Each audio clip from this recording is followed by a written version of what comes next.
Hi, I'm Leanne Ely. I'm a nutritionist, a New York Times best-selling author, and some people even say I'm a life coach. I started the Daily Dish Show to share my story, my truth, and my journey to vibrancy, and to inspire others to do the same. Because it's all about grit, perseverance, and finding a way despite the odds. It's about embracing the whole woman, not just the parts that are easy to love, and feeding her heart, mind, body, and soul. But I found that this isn't just my story, it's your story too. It's go time. This is the Daily Dish. This whole fake it till you make it thing is really asking somebody to not be authentically themselves, number one. And number two, it's saying that you're not good enough. Has anybody, do you feel that? Do you feel that? That was the cosmic 2x4 that I had just, like an hour ago. That was an hour ago. I am telling you, just whopped me upside the head. But you know what? Peter Crone, who he's not a psychologist. He's kind of this, he said he's a brain remodeler or something. I just found him recently. And he said that words are both the lock and key. I really take that to heart because I know that personally. And I was thinking, like, as I was reflecting back into when I was in my 40s and how I was just so wrapped up in what everyone thought of me. What are they going to think of me if I do this? What are they going to, as if my life was a stage and I was getting on stage every day for this imaginary audience. That's how bad it was. That's how entrenched I was in that. I think it also came from the toxicity of what was going on in my church and all the rest of it. There's a lot of toxicity that can be born and pulled into cultures. I believe that. Hey, Carla, Deborah. So I think that this is exactly 100% that words can either set you free or words can become the very prison that you live in. Right? So what we say to ourselves about ourselves is either going to grant us the freedom that we've been searching for, or it's going to further put us into that dungeon that we've been trying to get out of, maybe. And I like to think that what I'm seeking is also seeking me. That's one of the things. I have a mantra that I say every morning. The abundance I seek is also seeking me. No obstacles stand in my way. There are, I'm allowing for the obstacles to fall away. I am allowing for the obstacles to fall away. And I know that that's exactly where you are right now. And we need to start understanding this, and that what it is that we're thinking about, we're also attracting in, unfortunately, or fortunately, depending on what it is that you're thinking about. So when we say we fake it, we're reinforcing something that we have been fighting for a long time. When we say fake it till we make it, we reinforce this notion that we're not okay, that we're not good enough, that we got to fake being somebody else because who you are right now is not enough. How about that? That's one of the reasons why I hate that odious quote so much. And no offense, Mary Kay Ash, God rest your soul. I don't believe she meant that as the way that I'm saying I'm taking it as. I believe she meant that so that it's up for you to just step into, being your very best self, even if you don't feel like it, right? I think that's what she was saying. But we don't need to feel like we have to fake it to be somebody else. We don't have to feel that way. We don't have to be these people who are walking around with this forever chip on our shoulder of not being enough, right?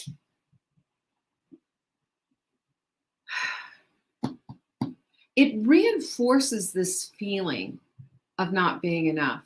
It's saying that, yeah, girlfriend, you got to fake it to be this other person. And I have a whole different view on this, and I hope that it's going to feed your soul the way it fed mine, because it really helped me to understand something. But before we can really dive into that, we got to get into this whole idea of perfectionism, because I think that's exactly what fake it till you make it is. It's perfectionism. It's you're not acceptable with all of your flaws. You're not acceptable with all this stuff that you feel. It's not enough, right? So I think it reinforces this feeling of not being enough. I think it also enforces hopelessness and even worthlessness, because it's screaming at you that you're not enough. You better fake it. You need to put on a happy face. You need to be a fake person and not the real true person of who you are, because it's not enough. And that just reinforces that whole ugly swirl, that whole ugly, downward spiral that we find ourselves in. And it's depressing, honestly.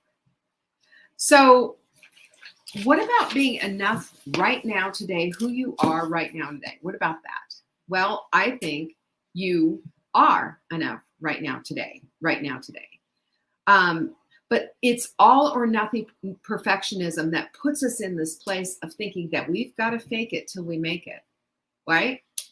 Because we haven't quite realized that excellence is the way out. Now, hear me on this, because I think this is an important differentiator. Excellence allows for mistakes. It doesn't excuse us, nor does it give us this idea that it's okay to quit. Excellence just allows for doing it over again. It allows for do-overs. It allows for us to say, well, wait a minute, let's pull back a little bit and come back in with maybe a better plan this time. Maybe you got to get out the eraser and fix something that wasn't quite right with your morning or evening ritual, or with your goals, or whatever it is that you are about. Because excellence also gives room for creativity, so we can find our way to the solution. That's regardless of what the problem is. Perfectionism doesn't allow for that. Do you know why? Because it's either this or it's that. That's all. Perfectionism demands perfect. And perfect means paralysis, doesn't it? It doesn't allow you to move. So I think that perfectionism is also exhausting, while excellence is exhilarating, because it's saying we have room to and allow for other things. There's an allowance there. That's my washing machine, y'all. I'm sorry. Oh, I should have shut the door. Perfectionism is a prison, while excellence is freedom. I want you to start contrasting these two things, because as we we all do, drop into our perfectionism thinking this is what we need to do, then you know what we need to start saying, well, no, not perfect, but let's go with excellent. Because excellence surely gives us so much freedom from that prison, doesn't it? Gives us the keys to the lock. Perfect demands absolute adherence to something. There's a plan called the 75 Hard. You can look it up online, and it requires that we do the Hot Melt 30, and I kind of cribbed a little bit from the 75 Hard. But 75 Hard is you have to work out 45 minutes twice a day. One has to be outside, no ifs, ands, or buts. You have to eat whatever diet that you've made a decision on, drink a gallon of water a day, read a chapter of a book. I can't remember all the things. If you don't do it perfectly that day, then you need to start over on day one, even if you're at day 30. And you go for 75 days. And that absolutely gets under my skin, because perfect doesn't exist this side of glory. It doesn't. And to do that kind of a thing is to really mess somebody up psychologically who might have not done it just perfectly, or I got a cold, I got sick, and I had to go to take a nap. I couldn't do the 45 minute, whatever it is. You think about it, or I am a petite little. I'm not even 5 feet tall, and I weigh less than 100 pounds. Drinking a gallon of water, what's that going to do to me except wash out all my electrolytes? There's no give in perfectionism. But there is in excellence. There's a lot of give in excellence. There's a lot of give and take. There's a lot of creativity. There's a lot of grace. So when we decide to embrace who we are, all of it, flaws and all, embrace who we are, because this is who we've been called to be for right now. That doesn't mean that we can't improve on something. It just means acceptance for right now today. I've bored you all with my, 3,000 story about my time in Lane Bryant. I was in such denial about my size at the time. This is, 2000, 2, 3, something like that.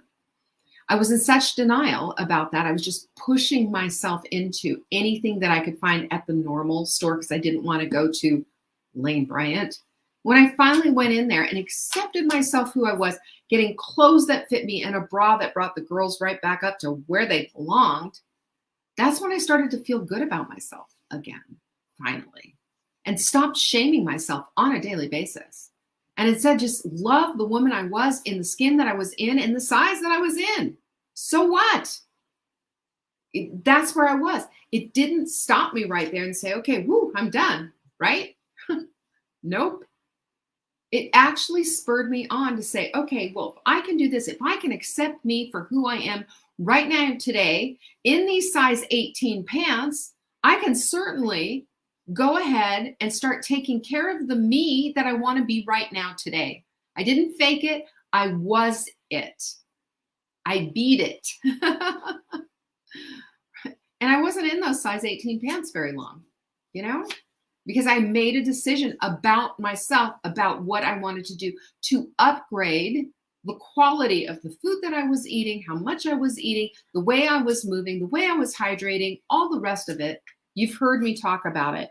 But it's embracing who you are is the part that's going to get you to the place of being able to say, okay, so what can I fix here? Without wearing it like a big banner of shame. I was so ashamed of myself for so long that I never got past the point of wishing that I could do something different, that I could be someone different. And when you be it, it doesn't necessarily show up on you immediately, but it changes everything. It changes. Jackie, I embrace you, honey. And I love all of you who are saying that maybe it's hard to embrace yourself. But I want to tell you, those are the keys. Those are the keys to getting you out of the fakery of faking it till you make it and putting on a pretty face and all the rest of the garbage that we've heard as growing up, so that we can be the woman we want to be. We can. We can be the woman that we want to be because this is how it's done. This gives us the ability and the skills, and even if we've never had them, to be able to nurture brand new baby habits that we've just born into our lives, right? You can have the extraordinary life that you want without perfect mucking it up. Perfect's the thing that takes you down, not excellence. Perfect takes it down. Excellence and vibrancy coexist. Perfect and vibrancy do not, because they can't, because you will never have perfect on this side of glory. Amen. Done. Over. So I have 5 things for you, and I want you to really dig into this because I think this is at the baseline for all of us. This is the path to freedom. This is the path to getting into the place where you can embrace yourself, Jackie, that you can say, you know what, I am enough, that you can start looking at yourself with completely different eyes. What do you think of that? You don't have to fake it anymore. You just be it. because who you are being right now is just absolutely enough. Even Jackie, with you say, I have a problem embracing yourself. You are who you are with your history, with your flaws, with everything. And that is enough. Okay? That's enough. That's okay. We can embrace ourselves anytime we make a decision that we're going to. And I will tell you this, that these 5 things that I'm going to give you right now are the keys that I'm talking about. Out of perfectionism, out of this fakery, and into the place of being the woman you have been called to be. And let me just say this, excellence is also process. It's part of the process. It's part of the journey. And perfection is, no, I want to be there right now, or it's not valid. And that gets us stuck too. So number 1, perfect doesn't exist this side of glory. Write that down if you have to 50 times. But perfect isn't there. It's not at your house. It's not at my house. It's not across the country or across the world. It's not in outer space. Perfect isn't here, this side of glory. And that right there is freedom, right? We're not going to see it here on this earth. That's number 1. Number 2, perfect robs us of willingness. Am I right? Perfect robs us every single time of willingness, because we look at perfect, we say, well, I can't do that. So what does that do? It shuts the whole thing down. You know, it's the get smart with the doors. Bum, ba-da, bum. You see the doors all shutting down? Yep, no one's getting in there. Impenetrable. That doesn't work, because without willingness, there is nowhere to go. Without willingness, there is nothing to learn. Without willingness, there's no way to see the possibilities. Willingness gives us that. Willingness gives us that notion that there might be a way out here. That's what it does. That's what it does. Number 3, perfect has no scope of the imagination, to quote Anne Shirley. Anna Green Gables, huge fan if you didn't know that about me yet. The imagination is everything. And you can, when you start to imagine, say to yourself, just imagine, what would it be like if I can imagine, I can see myself, and start doing those things for yourself and start seeing yourself in a different light of doing the things that you want to be able to do, of having the life that you want to be able to have, of the vibrancy and the relationships and the goodness that all comes simply because we're willing to be, instead of faking ourselves through this life. Think about that. We get to create an amazing life. We get to. And we do that by having an imagination, because that's what excellence does. Number 4 is perfect keeps you in chronic unhappiness. Chronic. You know what chronic means, right? It's always there. Chronic inflammation. Well, that's what perfectionism is chronic inflammation. Inflammation of every aspect of your life. It touches all aspects. It lights it up in a really bad way. It says there's nothing here for you. You just look at it and you just like close the book, and it's depressing. It's a dark room where mold grows. There is nothing there for you. But when you decide on excellence, there is a way. And you know, the word unhappiness, the word happy and happy, I mean, this happiness is dependent on circumstances. There's joy, which is just a decision of just loving your life anyway, of gratitude, of all this beauty that is in the world, even though there could be darkness, a little dark cloud hanging over your head, or you're feeling a little Eeyore-ish or whatever. But perfect will keep you in chronic unhappiness. That's a guarantee. It's a promise that perfect gives you, by the way. Whereas excellence, that keeps you all the possibilities of seeing things that will make you a little bit happier for today, a little bit more gratitude in your heart, a little more loving kindness, a little more gentleness, a little bit more of the ability to be a little easier on yourself and not quite so hard and harsh. I don't know about you, but I sure as heck need all the grace I can possibly get. That's what excellence does. It gives you grace. Perfect doesn't. Perfect robs you blind. Number 5 is, and I want you to remember this, that procrastination is perfectionism's best friend. You don't do it or start it or finish it or whatever because it's not perfect. And we all get wrapped up into that. We all do, don't you? I do. Of course I do. But then I remind myself that I can't do perfect because perfect isn't here. Remind yourself of this constantly, because your procrastination is just merely perfectionism popping up into your life and saying, here I am again, let me rob you of your happiness. Let me rob you of your time. Let me rob you of feeling good about yourself. Let me rob you completely of your vibrancy. Let me rob you of your life. That's what perfectionism does.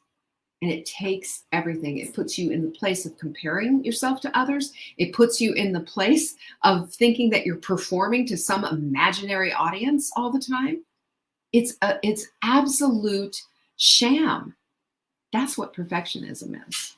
And it was created in this world somehow by Instagram influencers and social media whiz-bang everything, where their kids are always dressed perfectly. My kids always had dirt all over them. I don't know about yours.